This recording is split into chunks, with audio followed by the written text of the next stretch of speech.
உங்களோட ஃப்ரெண்ட்ஸ் லிஸ்ட்ல வந்து உங்களுக்கு டெய்லி குட் மார்னிங், சாப்பிட்டீங்களா, இன்னைக்கு நாள் எப்படி இருந்தது, என்ன பண்ணிட்டு இருக்கீங்க, ஹவ் ஆர் யூ, இந்த மாதிரி உங்களுக்கு வந்து ரெகுலரா உங்களுக்கு மெசேஜ் பண்றவங்களா இருக்காங்களா? அப்படின்னா நீங்க ரொம்ப லக்கிங்க.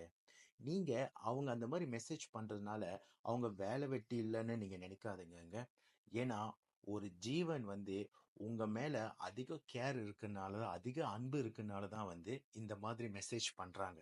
நம்மள நிறைய பேரு இந்த மாதிரி மெசேஜ் பண்றவங்கலாம் வந்து நம்மளுக்கு வந்து இரிட்டேட்டிங்கா இருக்கும். அவங்க என்னலாம் வந்து டெய்லி இந்த மாதிரி மெசேஜ் பண்ணிக்கிட்டு இருக்காங்கன்னு.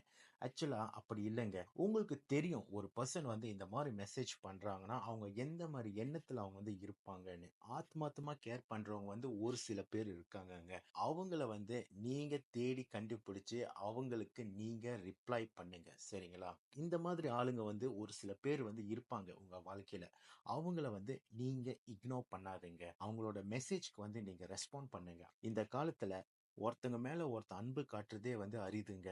ஸோ உங்களுக்கு இந்த மாதிரி பர்சன் வந்து உங்களுக்கு இந்த மாதிரி மெசேஜ் பண்றாங்கன்னா, ரெகுலரா மெசேஜ் பண்றாங்கன்னா, அவங்களோட மெசேஜ்க்கு வந்து நீங்க ரெஸ்பாண்ட் பண்ணுங்க. சரிங்களா? இந்த உலகமே அன்புக்கு தாங்க ஏங்கிக்கிட்டு இருக்கு. இன்னும் எவ்வளவு காலம் நம்ம வாழ போறோம்? சரிங்களா? இந்த மாதிரி பர்சன்லாம் நீங்க உங்க வாழ்க்கையில வந்து நீங்க மிஸ் பண்ணிட்டீங்கன்னா, ஒரு காலத்துல நீங்க அன்புக்காக நீங்க ஏங்கும் போதே உங்களை சுத்தி யாரும் இருக்க மாட்டாங்க.